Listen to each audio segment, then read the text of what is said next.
What's going on, everybody, and welcome back to Comic Breakdown. If you guys are new to the channel, do me a favor and hit that sub button, hit that notification bell, make sure you're not missing any of the awesome content that we have coming out. Now, for this video, we're going to be jumping into Batman Urban Legends issue number 7. And if you haven't been keeping up with this line, go ahead and check out the link in my description as well as the top of this video. It will get you completely caught up on everything going on in the Urban Legends line. And like all of the previous issues before this one, we're getting a mixture of comics here. The story that we are going to be focusing on primarily is going to be Batman Beyond. A little bit of Terry McGinnis. With the story taking us to Neo-Gotham, we are picking up with a tragedy. We are picking up with the death of the Bat. And with that being said, let's dive into this breakdown. Alright guys, so as we dive into this issue, we're diving headfirst into Bruce Wayne being murdered. Not only is he being murdered, we have Terry sitting at his side as Bruce Wayne is slowly losing life. He says his last words to him. And throughout this entire story, we're seeing a lot of dialogue between him and Bruce Wayne. Now, Bruce Wayne is really just spilling his guts as he sits here bleeding out on the Batcave floor because someone was able to sneak in. Someone was able to get into the Batcave, get into his systems, and they overloaded his pacemaker. With the pacemaker currently on the fritz, it is overloading and it is causing him to die. With Bruce Wayne knowing that he is moments from death, he tells Terry that he knows he was never going to fill the role of Batman. He was never going to be Batman per se. Because at the end of the day, he was just too different from what the idea of Batman should be. And that's not necessarily a bad thing. Because this is exactly what Bruce wanted for the next Batman. He wanted an individual that could go beyond the line of duty, that could go beyond everything that he had ever done and anything he ever accomplished. And so while anybody could technically fill this role, anybody could put on the mask and say that they are Batman. But Bruce Wayne, he wants Terry to be the Batman. To be the Batman that Bruce Wayne just simply could never be. And so with Bruce Wayne now being dead,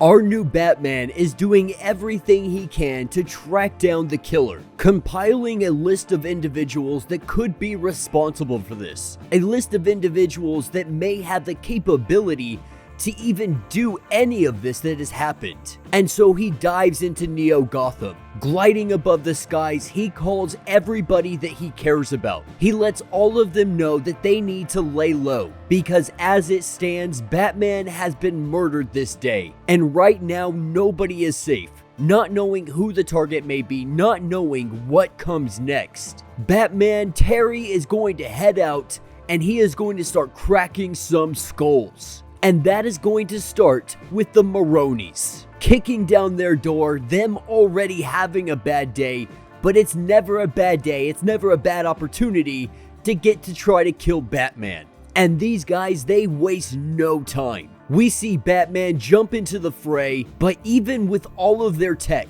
with all of their cybernetics, they are still not able to overcome Batman. With him beating the crap out of both of them, he grabs Ty Maroni and he hangs her over the side of the building because he came here for one thing, and that is to get answers, to find out who was the one that murdered Bruce Wayne. And with her hanging over the building, she tries to explain she has no freaking idea what he is talking about. And she goes further to say he is not the only one to die this day. That two of her guys had got whacked earlier in the day. And it's not just them that are losing individuals. It's all families around all of Gotham City. It's like everybody is being hit simultaneously, getting hit at exactly the same time, seeming like the most elaborate assassination attempt ever happening in Gotham City. Now, obviously, this was not the answer he was looking for. This only makes more questions. And so he goes out into the city. He starts cracking skulls, going one by one, trying to figure out what is going on here. How somehow simultaneously all around the city, everything is being targeted. And that's what's going to bring him to Wayne Power's building. And almost immediately, our CEO, he activates the Batman protocols. He is absolutely terrified, but Terry lets him know that he's going to be able to break down through these defenses in a matter of minutes. And once he gets inside, the conversation is not going to go nearly as nicely as it's currently going. And so if he wants to avoid any unpleasantries, they should have a conversation before he makes his way in. Now, of course, this guy is obviously frantic. He is in an absolute panic because Batman is sitting right here and he is just absolutely petrified. But he doesn't know what's going on either. Being relatively new to being CEO, he has no clue on what is happening. But there seem to be banking errors all over the city. Everything is frozen, everybody's money. Now, realizing the severity of the situation, he has to take a step back. Because as it stands, everything has been shut down. Someone has complete control of Gotham right now. And this should be nearly impossible. But for someone to have this much access, they have to have some kind of root backdoor to everything. Some kind of backdoor that was put there at the very inception of everything. And this is when inside of his earpiece, someone tells him that he is beginning to understand. Now, this individual, they don't let us know who they are. They simply say that that is something that's going to have to be earned. And this individual starts to bait Batman, and he figures out relatively quickly, whoever this is, they are inside the Batcave right now, right this second, claiming credit for killing Bruce Wayne, telling Batman that this is his only chance to leave this city and never turn back. And as that last message comes through, this is where we see a fiery detonation. The entire top floor of this building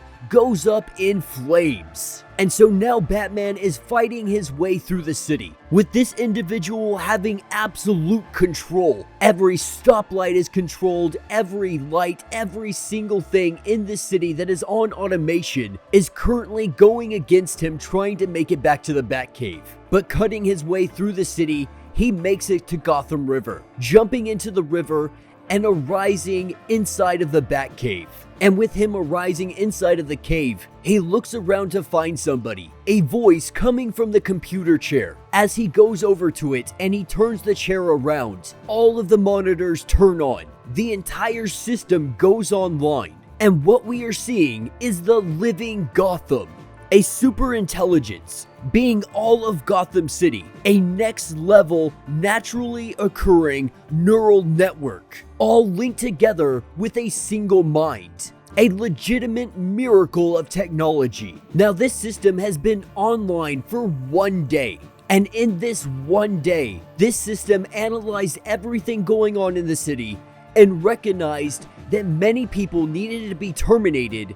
And that includes Batman, that includes Bruce Wayne. But Terry goes on to let the computer know that Bruce Wayne, he wasn't a virus. He is the fabric that held this city together.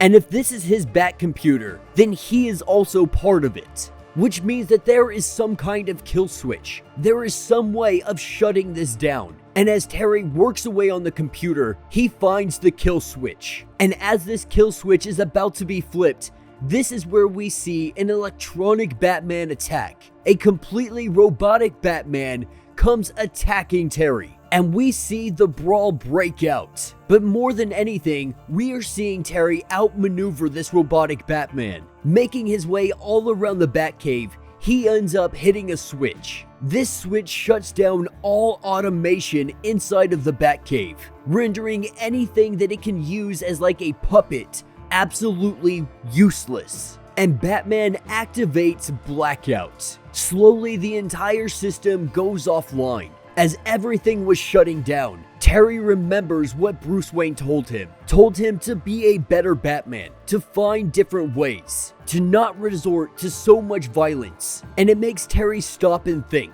Think about what is he about to do. This super intelligence essentially becoming a real living thing with a conscience. And so he doesn't feel like he can just snuff it out. He doesn't feel like he can just kill this. And so he reactivates it. Disengaging the blackout sequence, it comes back online.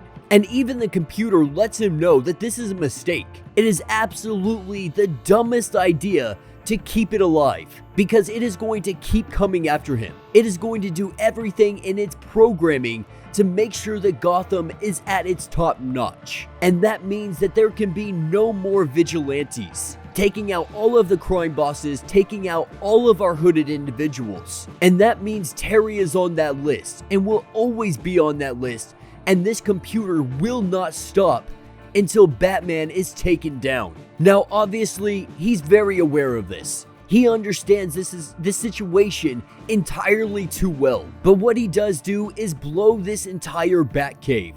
We see him make his escape, barely making it out unscathed. With this Batcave now in ruins, Batman perches atop his city, looking down as they celebrate the new year, knowing that this superintelligence is going to be making its move. This superintelligence is now trying to take over the city and remove any trace of Batman. And as Terry sits here wondering if this is how Batman first felt as he looked over the city, seeing crime on every corner, a superpower attempting to take control of everything, and very limited resources to work with. With Bruce Wayne now being gone, he knows exactly what he has to do. Nobody is answering the call, and so now it is time for him to step up, and he is the next Batman. And that will be the end of this issue. So let me know what you guys think down in the comments. Now, there are some other stories in this line that we're not going to be covering. If you want to check those out, be sure to buy the comic. We have Batman 666, there's DC 1 million, and I believe a future state story as well. But I really wanted to cover this Batman Beyond story because it's not something we get a lot of.